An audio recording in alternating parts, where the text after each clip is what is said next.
உங்கள் சமையல் மணக்க ருசிக்க அம்மா சமையல் மசாலா ஐட்டம்ஸ் ஊறுகாய் ஐட்டம்ஸ் நம்மக்கிட்ட கிடைக்குது. நீங்கள் கீழே வந்து நம்பர் கொடுக்குறேன், நம்பரில் காண்டாக்ட் பண்ணுங்கள்.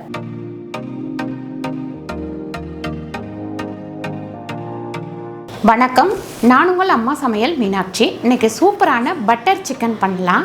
எப்படி பண்ணுறதுன்னு பார்க்கலாம் வாங்க. இப்போ நம்ம பட்டர் சிக்கனுக்கு 1 ஸ்பூன் எண்ணெய் போட்டுக்கலாம். மசாலா வறுக்கிறதுக்கு 1 ஸ்பூன் ஜீரகம், 1 ஸ்பூன் சோம்பு, 1 ஸ்பூன் மிளகு, இஞ்சி ஒரு 4-5 பீஸு, பூண்டு ஒரு 10 பல்லு பூண்டு. இது எல்லாத்தையும் நம்ம வறுத்துக்கலாம். ஒரு 6 பச்சை மிளகாய் இந்த மாதிரி கிள்ளி போட்டுடலாம். ஒரு 5 காஞ்ச மிளகாய், 3 காஷ்மீர் மிளகாய், 1 ஸ்பூன் அளவுக்கு தனியா, திருவண்ண தேங்காய் ஒரு 2 ஸ்பூன் சேர்த்துக்கலாம். இது கொஞ்சம் நல்லா வதங்கிட்டு இது வரைக்கு கீழே வச்சிடும். நல்லா ஆறட்டும். ஆறுனதுக்கப்புறம் அரைச்சிக்கலாம். ஒரு 3 ஸ்பூன் அளவுக்கு பட்டர் சேர்த்துக்கலாம். இதில் கொஞ்சம் கருவேப்பிலை சேர்த்துக்கலாம். அப்புறம் கொஞ்சமாக கசூரி மேத்தி சேர்த்துக்கலாம். இப்போ நம்ம கழுவி வச்சுருக்க இந்த சிக்கனை வந்து இதில் சேர்த்துப்போம். ஒரு 1/4 டீஸ்பூன் அளவுக்கு மஞ்சள்தூள் சேர்த்துக்கலாம்.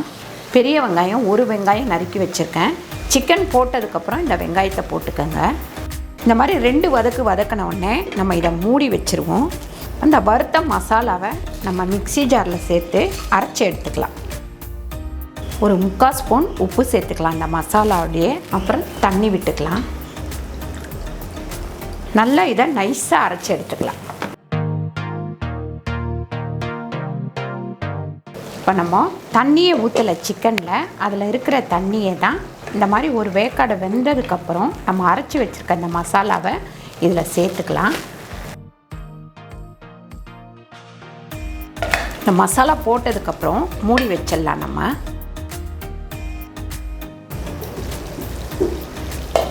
இப்போ பட்டர் சிக்கன் வந்து அப்படியே சிம்லேயே வச்சு இந்த மாதிரி பண்ணுங்கள். அப்படியே உங்களுக்கு ஹோட்டல் ஸ்டைல் வந்து உங்களுக்கு ஹோட்டலில் சாப்பிட்ற அதே டேஸ்ட் வந்து உங்களுக்கு கிடச்சிரும். நல்ல சிக்கன்லாம் வெந்து பாருங்கள், அந்த பட்டர் வந்து ஃபுல்லாக தெளிஞ்சு வந்துருச்சு. இப்போ இதை வந்து நம்ம வேறு ஒரு பாத்திரத்தில் மாற்றி வச்சுக்கலாம்.